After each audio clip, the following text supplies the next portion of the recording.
Bismillah ar-Rahman ar-Rahim. Assalamu alaikum wa rahmatullahi wa barakatuh. How are you, my students? I hope that you're happy and healthy and ready for today's lesson, which is the continuing for the expansion units from 1 to 4, reading pages 68 and 69. So you can tell from this picture that we will be reading about colors. Of course, every one of us has his own favorite color and the least favorite color. So what's your favorite color and why?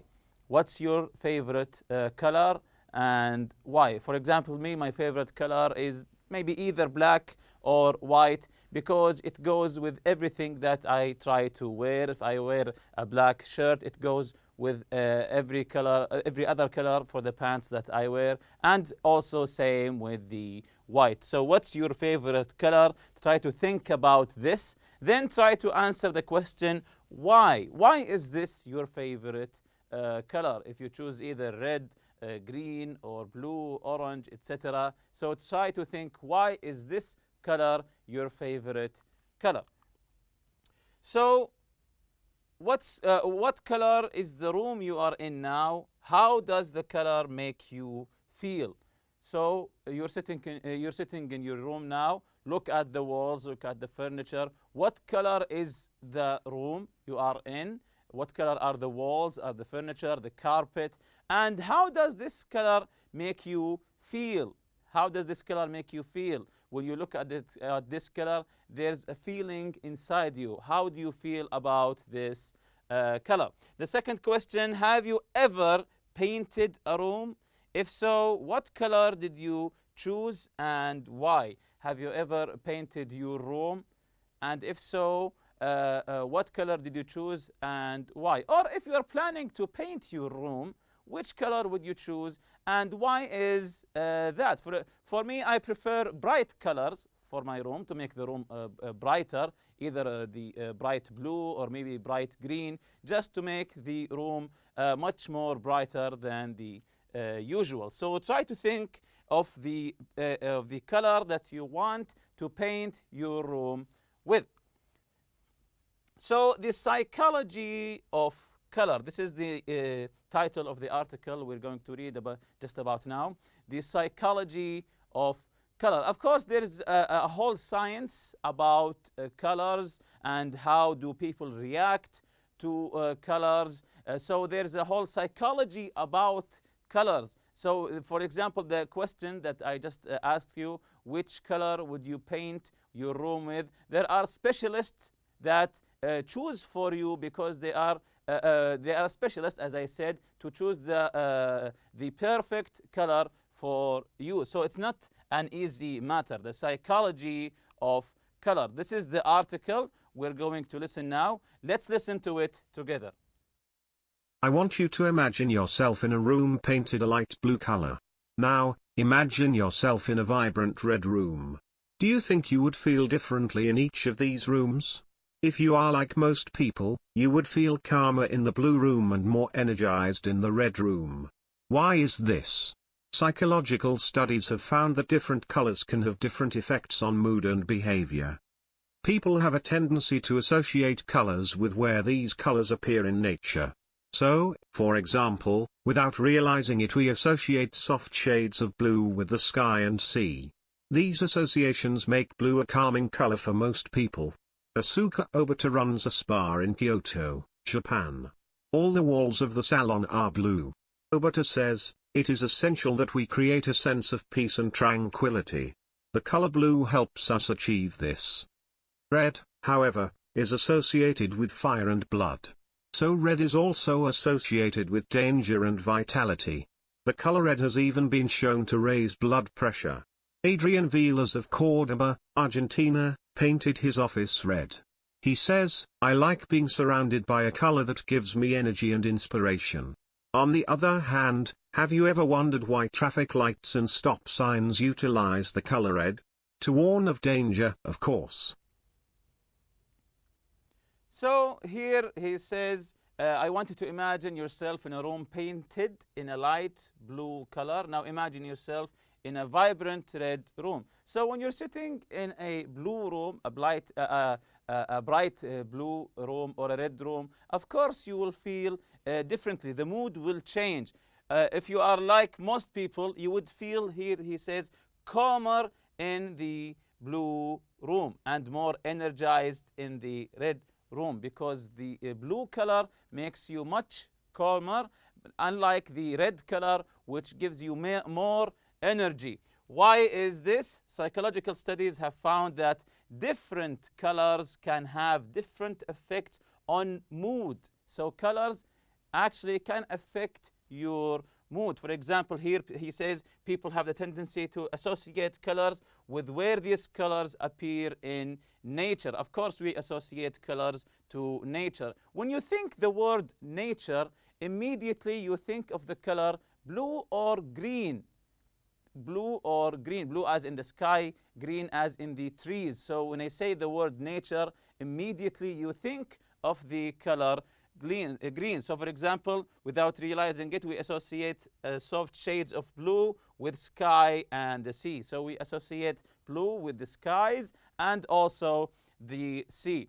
Here the spa, the Asuka Obata runs spa in Kyoto, Japan. They chose this for their salon, the color blue, because you want to relax in there, which is why they chose the color blue. Unlike here, the color red, however, it's associated with fire and blood. That's why the red color attracts your attention. That's why the traffic lights, they chose the red color for stop, because to warn of danger. Of course, all the warnings in the world, you see it with red color because it's associated with danger. So let's continue here with the article, the second part of the article. Let's listen now. While we all share natural associations with certain colors, the same color may have a very different meaning to people of two different cultures. The colors black and white provide a good example of how people can have different cultural responses to colors. In many cultures, black symbolizes death and mourning, and so black is the traditional color worn to funerals. However, in Asia it is not black that represents mourning, but white. So in Asia, white is the color people usually wear when they attend funerals. In most other cultures, far from being associated with funerals, white represents purity, innocence, and goodness. For this reason, white is traditionally worn by brides in these cultures. However, in China, since white is the color of mourning, it is important that a bride not wear white. Instead, the traditional color worn by a bride in China is red. In Chinese culture, red represents happiness and good luck, and so Chinese celebrations are full of red. During the Chinese New Year, people prefer wearing red to any other color, and older family members give money in red envelopes to younger members of the family. So here in this article, they're talking about the white and black colors. When people go to funerals, they wear the black color to show their sadness. This is unlike in Asian cultures where they wear the white color for the funerals. Here they say black symbolizes death and mourning. That's why most cultures in the world, when they go to funerals, they wear the black color. Unlike in Asia, it is not black that represents mourning. It is white is the color people usually to wear when they attend funerals. In most other cultures, far from being associated with funerals, white represents purity, innocence, and goodness. When you think the color white, you instantly think with purity and goodness. You think positive thoughts. For this reason, white is traditionally worn by brides. That's why brides usually wear the color white, because it represents goodness and purity. In those cultures, however, in China, since white is the color of mourning and funerals, it is important that the bride don't wear white. Instead, the traditional color worn by a bride in China is red. So, because in Asia, especially in China, they wear white to funerals. In the wedding, the bride wears red. In Chinese culture, red represents happiness and good luck. Red represents happiness and good luck. And so Chinese celebrations are full of red during the Chinese New Year. People prefer wearing red to any other color, and older family members give money in red envelopes to younger members of the family. Also, the Chinese flag is in the color red. So in China, it's different there. The white is for the funerals. The red is the red color represents the happiness. In their happy meetings, they give each other money in red envelopes. Let's continue with this article, the last part of the article. Clearly, the way we respond to color is a complicated business. You may think you are choosing a red shirt just because you like the color. But the truth is, you are probably responding to it based on what your brain, the environment, and your culture tell you about the color. So here, this is the conclusion. Clearly, the way we respond to color is complicated business. That's, as I said before, there's a whole science to how do we respond to different colors. It's a complicated business. It's not an easy one. You may think you are choosing a red shirt just because you like the color, but the truth is you are probably responding to it based on what your brain, the environment, and your culture tell you about the color. For example, here we like the color brown because it represents our culture, our desert, unlike maybe other cultures in different parts of the world. So here are some words like people often occur in families. Again, words, just like people, words have families. Often occur in families. Words are related to each other because they come from a common root. So each words come from the same root, and words have family. So here is, you see in this chart, we have the nouns and the verbs. Try to write the correct word in the correct place. For example, let's answer the first one together. The noun is energy, and the verb from this noun is, yes, that's correct. It's energize. Energy, the noun. Energize is the verb. So now you get what I want you to do. So the next one, the verb is associate. The noun is from the verb associate. Yes, that's correct. It's the word association. The next one, creation. The noun is creation. What's the verb here? Yes, the verb is to create something. Create, creation, the same family. The verb here is inspire, to inspire someone. So what's the noun here? Yes, that's correct. It's the noun inspiration. What about the noun symbol? A symbol for something. Yes, the verb is to symbolize. And the verb is mourn. Mourn, we just read it in the article. Mourn.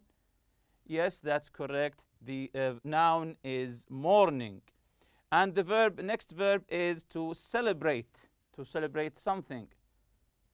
Yes, that's correct. The noun is celebration. The last one, the noun is response, and the verb is, excellent, the verb is respond. Response, respond, they are from the same root.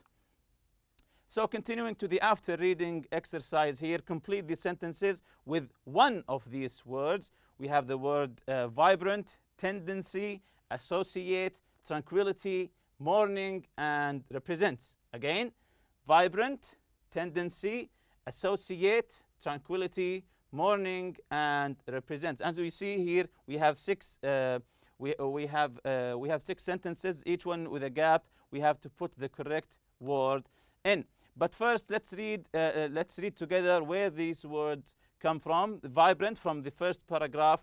Vibrant means bright, full of energy. Red is a bright, vibrant color. So red is a bright, vibrant color. And the second paragraph had 3 words: tendency, associate, and tranquility. Tendency is an inclination or leaning toward something. Associating colors with nature is something people have a tendency to do. The second word, associate, relate one thing to another. To associate is to relate one thing to another, to associate them together. Here, people associate colors in nature to certain feelings. This is where it is in the article.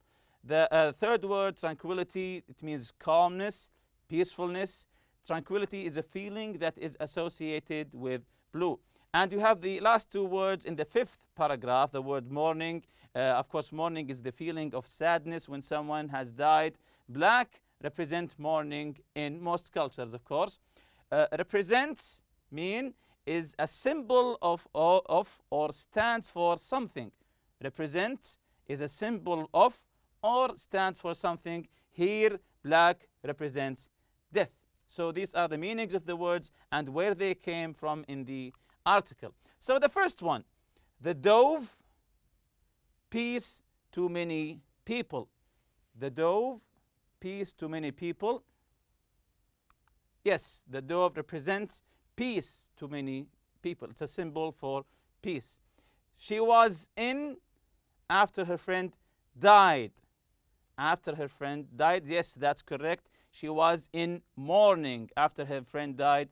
She has to talk too loudly when she's on her cell phone. Excellent. She has a tendency to talk too loudly when she's on her cell phone. Number 4, the colors in this painting are so that it hurts my eyes. Yes, so vibrant, so bright that it hurts my eyes. I love the park in the early morning. Yes, I love the tranquility of the park in the early morning. And last one, number 6, after a while, the students learn to Wednesday with exams. Yes, to associate Wednesday with exams. So here, after reading the B exercise, answer the questions. The first one, where do the colors blue and red appear in nature? Look around you in nature. Where do the colors blue and red appear in nature? Yes, the color blue appears in the sky and the sea. The color red appears in fire and blood. Number 2, how do most people respond to the colors red and blue? How do most people respond to the colors red and blue? Yes, that's correct. Blue is a calming color. Blue makes you calm down. Unlike the red, it's an energizing color. It's an energizing color. Number 3, what does the color white represent in most cultures? In most cultures, not all cultures, no, most cultures, the color white. What does it represent? Okay, let's see together. In most cultures, white represents purity, innocence, and goodness. Unlike in China, it represents sadness and mourning. Question number 4, why must a bride not wear white in China? Why must a bride not wear white in China? I just answered that. Yes, that's correct. In China, white is the color of mourning because white in China is the color of sadness, of death, of mourning. That's why the bride doesn't wear white in China. What does the color red represent to the Chinese? When do the Chinese wear red? So the color red, what does it represent for the Chinese culture, for the Chinese people? When do the Chinese wear red? Yes, that's correct. In Chinese culture, red represents happiness and good luck. People wear red to celebrate the Chinese New Year. Also, the bride wears red in the Chinese culture. Here is a discussion. This is a chart you have to do by yourself. Write the information in the chart below. Use the chart to discuss colors and their effect on people in groups of 3 or 4. So divide yourselves in groups of 3 and 4 and try to answer this chart together and compare your answer. You are discussing colors here. You write first in the first column, you write the color, where you can find it in nature. When you choose the color, where can you find this color in nature? Where do you see it in nature? How do you feel about this color? This is an important question. When you see this color with your eyes, how do you feel with about this color? Are you at ease, or are you unlike that? What this color represent in your country? What does this color represent in your culture or in your country? So divide yourselves in groups of 3 or 4 and answer this chart. Then compare your answers together. Last here, the cultural note. The culture note, it's regarding the color green. Let's read it together. Green is believed to be an easy color to see and restful for the eyes. And restful for the eyes. That's why in the traffic light, green means go, unlike the red color means stop. At one point in the US classroom, blackboards were changed to green boards. People thought it was easier to see the white chalk on the green board. So now some classes have green boards instead of black boards. Street and highway signs in the US often have a green background with white letters. When you see signs in the US, they have green backgrounds with white letters. There have also been interesting experiments with children who have difficulty reading. Researchers have found that putting a transparent green overlay on top of what the child is reading often improves comprehension. They believe the reason for this is that for some children, the white background is too reflective, and this makes it difficult for them to see the black letters. So they saw that when you put a green background and a white writing, it makes it much easier for the child to read and also to comprehend and understand. And with that, we reach the end of this lesson. Thank you for listening. See you next lesson, inshallah. سبحانك اللهم وبحمدك أشهد أن لا إله إلا أنت أستغفرك وأتوب إليك. السلام عليكم.